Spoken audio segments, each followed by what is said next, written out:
officially installed once it's done in bronze. And if you'll notice, John, that's John's handwriting. That's his handwriting. And that was John's signature. And so we put John's signature on the plaque. And we want to present this to you, take home to Ruth Ann. And we hope you enjoy it.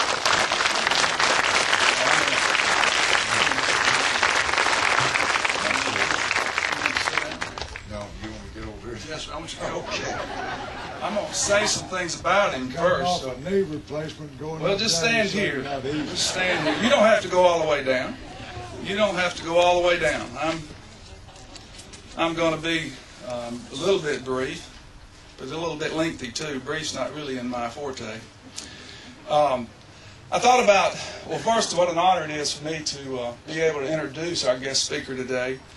And I thought about all the things I can tell you, most of which you already know, about how he played at Texas A&M, and he survived Junction.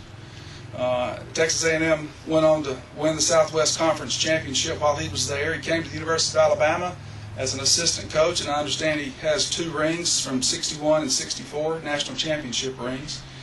He then went home to Texas A&M as head coach. That's a school with a proud military tradition, and he was there during the height of Vietnam. After that, he left A&M and went to Dallas to coach defense for the Cowboys. He's one of the few, as I recall, of Coach Bryant's former players and former assistant coaches who had the pleasure of beating Coach, or whose team beat Coach Bryant's team when they were in head-to-head competitions. The '68 Cotton Bowl comes to my mind, and what a great win that was for Coach Stallings and his team. But after he coached America's team for a number of years, he went to Arizona as the head coach of the Cardinals in the NFL.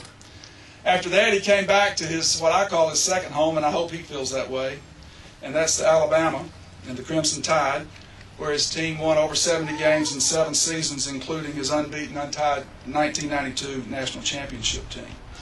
But all you know about that, those are career stats of a great football coach, and he's still called coach because he's earned that right to be forever called coach.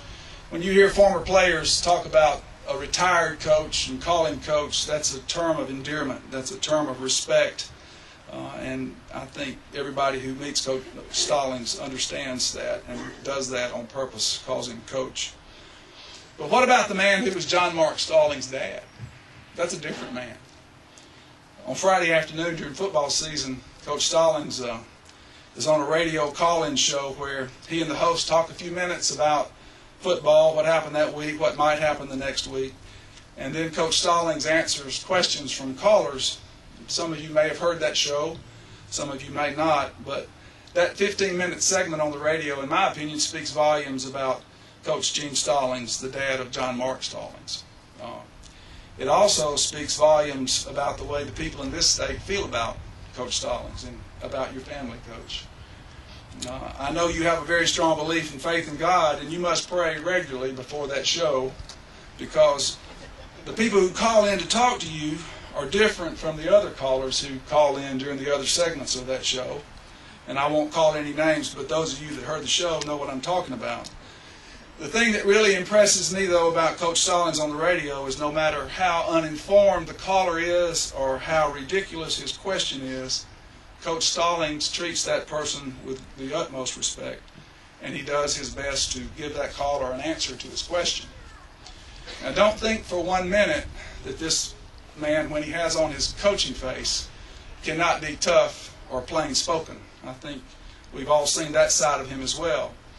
And I've heard him say many times that about his coaching career at Alabama, that Alabama, the people of Alabama love Coach Bryant, and they just tolerate the rest of the coaches.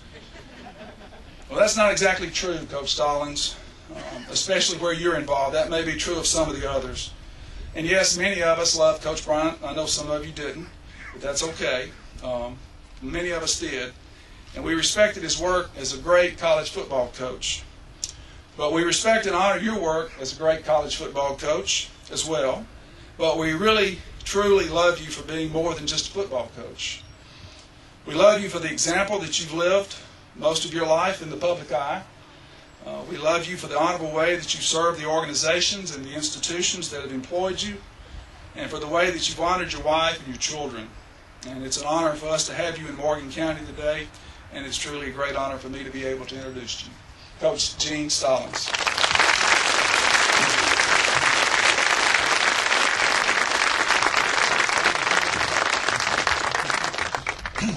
Thank you, Glenn. What a joy it is for me to be here for a few minutes. My heart is heavy. I miss Johnny, and here's a youngster that was 46 years old and did not know one bad word. Two saddest days of my life. First of all was the day he was born, and then the day that he died. You know, there's been books written about Johnny, been songs written about Johnny.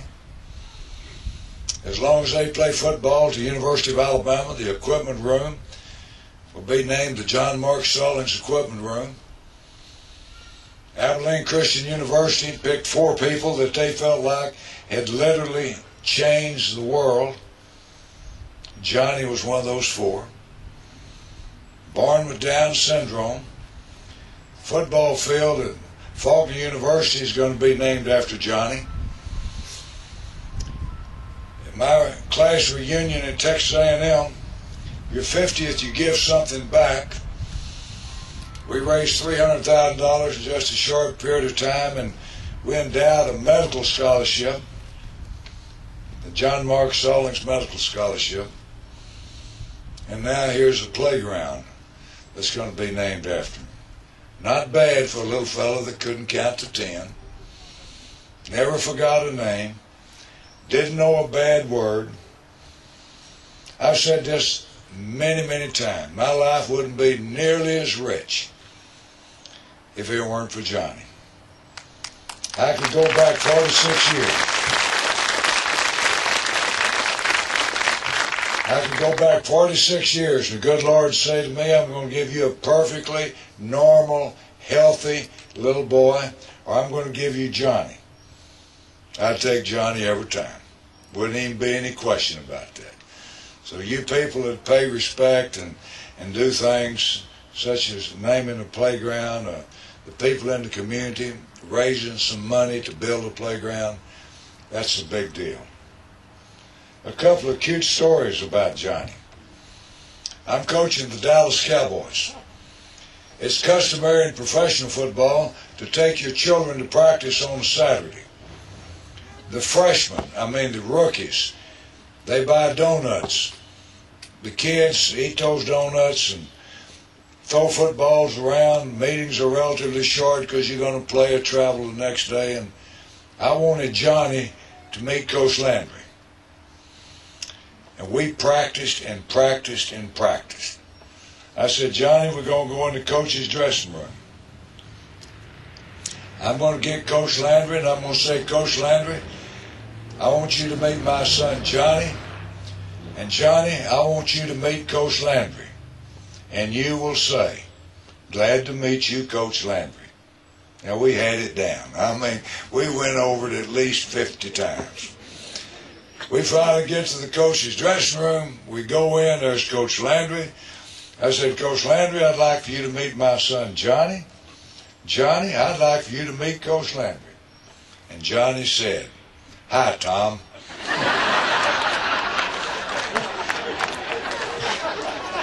Never called him anything but Tom. All the rest of us called him Coach Landry. I was with one of my daughters yesterday, and she's married and had children. She was at our ranch, and I said, Lori, do not go through these woods on the golf cart because you'll get stuck. She had Johnny in the golf cart. They were running late.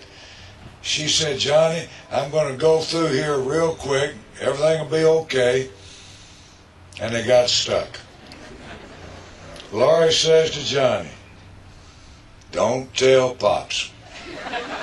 Johnny, don't tell Daddy that I got, Johnny said, Lord, I won't tell, Now, Johnny, it's important that you don't tell Daddy. Won't tell Daddy. No. We're having dinner that night. Johnny looks up at me and he says, Pop, Laurie got something to tell you.